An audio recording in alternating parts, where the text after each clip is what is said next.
Shalom teman-teman, selamat pagi. Sebelum memulai aktivitas hari ini, marilah kita merenungkan sebagian firman dari Tuhan. Tapi sebelum itu, kita buka dengan doa terlebih dahulu. Berdoa mulai. Selamat pagi Tuhan Yesus, terima kasih atas berkat-Mu dari malam hingga pagi hari ini.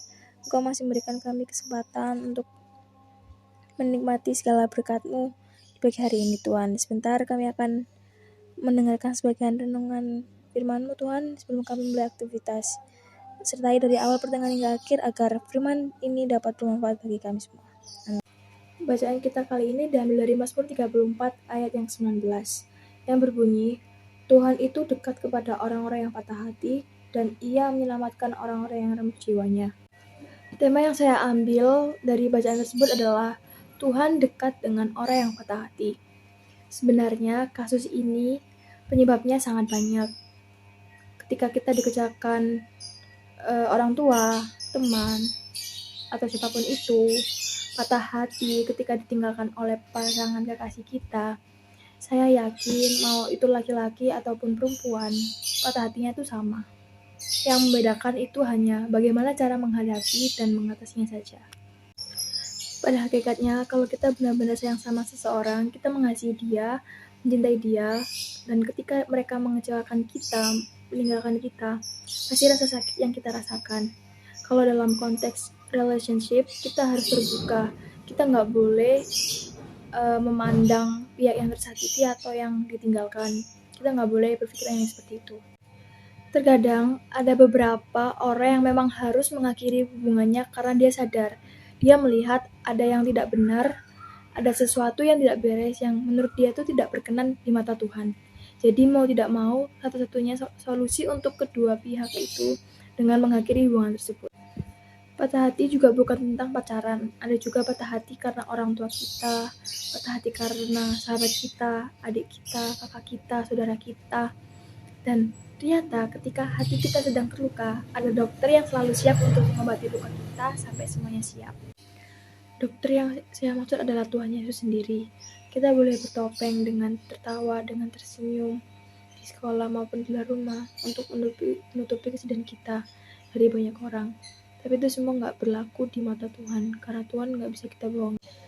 Karena yang sering terjadi di kalangan anak muda ataupun semua orang, kalau kita lagi galau, sakit hati, atau patah hati, bukan Tuhan yang kita cari, tapi kita malah sibuk untuk mencari kontak teman, kita sibuk untuk mikir enaknya curhat di mana ya, curhat ke sahabat 1, 2, atau 3.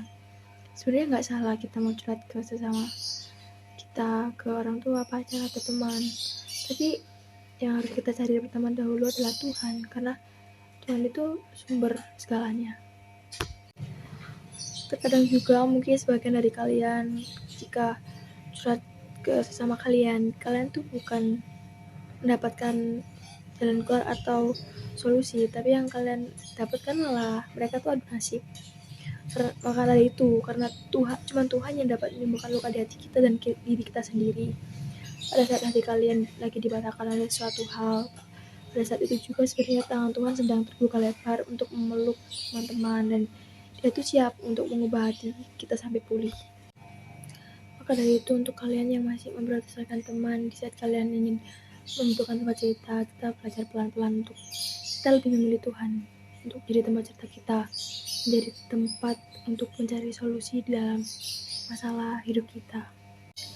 Dan jangan lupa satu hal, Tuhan merencanakan hal luar biasa dalam setiap langkah kita.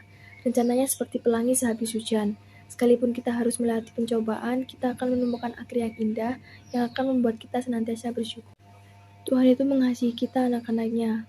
Ia tidak akan memberikan orang yang tidak tepat pada kita yang berharap padanya. Walaupun orang sengaja melukai hati kita, yakinlah Tuhan dapat menjadikan semua hal yang terjadi indah bagi hidup kita. Rencana Tuhan jauh lebih besar dari masalah dan luka hati yang sedang kita alami dan rasakan. Tuhan mempunyai rancangan dan rencana indah atas hidup kita. Kita harus berusaha untuk melupakan luka hati yang sifatnya sementara dan fokus memandang jauh ke depan, memandang pada rencana Tuhan yang sempurna dan kebaikan serta berkat yang sudah Ia sediakan bagi kita setelah kita selesai melewati semua masalah dan peristiwa yang kita alami. Itulah renungan kita hari ini. Sebelum kita memulai dan melanjutkan aktivitas kita, mari kita tutup dengan doa terlebih dahulu. Doa mulai. Tuhan Yesus, kami sudah mendengarkan firman-Mu. Kami berdoa agar renungan hari ini dapat bermanfaat bagi kami dan kami dapat belajar untuk selalu mengandalkan Engkau di setiap hidup kami. Sebentar kami akan mulai aktivitas kami, Tuhan. Jauhkan kami ataupun bantu kami untuk menghadapi masalah hari ini. Terima kasih Tuhan Yesus, haleluya, amin.